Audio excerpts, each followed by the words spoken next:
John 3:16 was the verse that saved my life.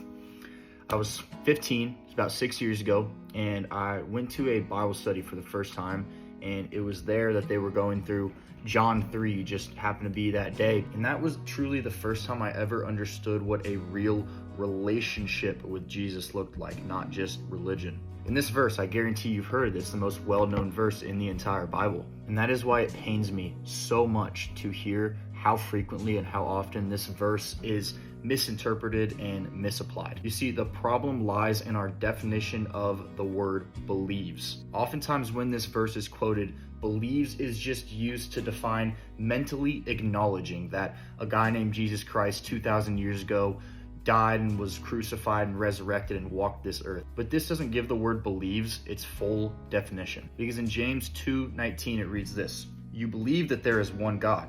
Good. Even the demons believe that and shudder." And if we go to Matthew, when Jesus is casting out these demons, they say, "Son of God, what have you to do with us?" And we all know that the demons were not saved. They were not Christians. They were not what a true believer is. Yet they still believed or had an intellectual understanding of who Jesus was. And that's why it's super important why we bring in this other half of the word believe. Because if we read John 3 in context, we read in verse 3 that it says we are called to be born again. And in Romans 10:9, another verse that is used in very similar context to John 3:16, it reads, "If you confess with your mouth that Jesus is Lord and believe in your heart that God raised him from the dead, you will be saved." The words "in your heart" are the important things to acknowledge, because there 100% is a reality where people intellectually believe that Jesus is even the Son of God, not even just that he walked this earth. Yet they make no effort to pursue this belief and no effort to live out the teachings of the person they call Son of God. And the reason I tell you this is because there was a season a couple years ago in my life where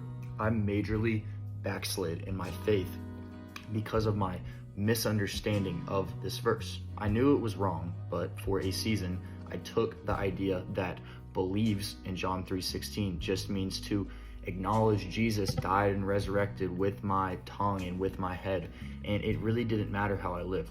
There was a period of time where I genuinely think that was going through my head, or at least my actions at the time. That's what they represented. And I don't want any of y'all, no matter where you are in your faith journey, to experience what I did and get this just deceptive belief in your head. So don't be like me. Don't drink that Kool-Aid that people are going to try to tell you. Obviously, every Christian is still sinful after they put their faith in Jesus, but the difference is in the desire to repent, where your allegiance is. Are you a slave to Christ, or are you a slave to this world and your